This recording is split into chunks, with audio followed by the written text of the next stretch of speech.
காதல் வாழ்க்கை, கடன் பிரச்சனை மற்றும் கல்யாண வாழ்க்கை, உங்களுடைய பிள்ளைகள், இந்த 4 விஷயத்திலுமே ஒரு நல்லது நடக்க போகுது அப்படின்னு சொன்னா நம்புவீங்களா? கண்டிப்பா நடக்க போகுதுங்க. மீனராசியில பிறந்த உங்களுக்கு தாங்க.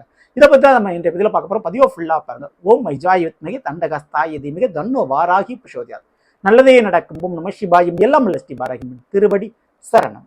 மீன ராசியில பிறந்த நண்பர்களே, உங்களை ராசியில் இருக்கக்கூடிய சனி பகவான் ஜூலை மாதம் 27ஆம் தேதிக்கு பிறகு வக்ரம் அடைவார். அப்போ ஜென்ம சனியில ஒரு மாற்றம் கண்டிப்பா நடக்கும். ஓகேங்களா? பெரிய தாக்கங்கள்லாம், பெரிய பிரச்சனை உங்களுக்கு குறையும்.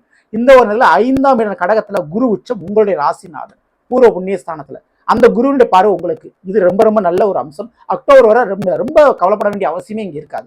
அந்த குருவோடு ஜூலை 17ஆம் தேதிக்கு பிறகு, அதாவது ஆடி மாதம், மிதுன ராசியிலிருந்து சூரியன் பயிற்சி அடைஞ்சு கடக ராசியில போய் குருவோடு இணைவார், உச்ச குருவோடு.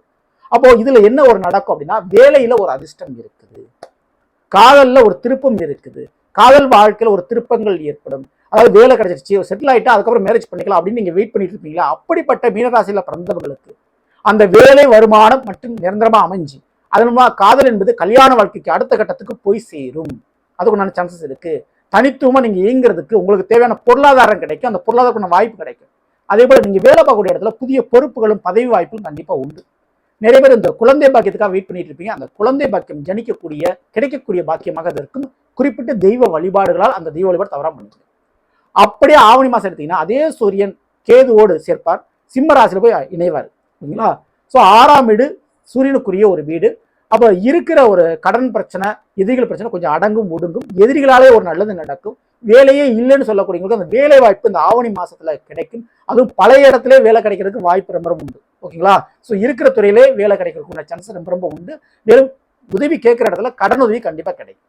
அதுக்கு அடுத்தபடியா அப்படியே புரட்டாசி மாசம் எடுத்துக்கிட்டீங்கன்னா அதே சூரியன் கன்னிராசிக்கு போறாரு. சனியினுடைய பார்வை, அதாவது உங்க மீனராசிலிருந்து நேரடி சனிவன் பார்த்துட்டு இருந்தாரு, சனியினுடைய பார்வை இருந்துச்சு.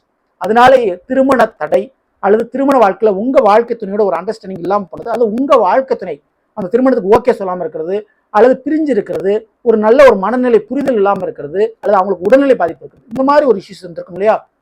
அது இந்த சூரியனால் சரியாகும். ஏன்னா சனியை சூரியனும் சமசப்தமா பார்ப்பாரு. அப்படி பார்க்கும்போது கண்டிப்பா திருமண வாழ்க்கையில ஒரு நல்ல ஒரு தெளிவு, ஒரு திருப்பம் என்பது ஏற்படும்.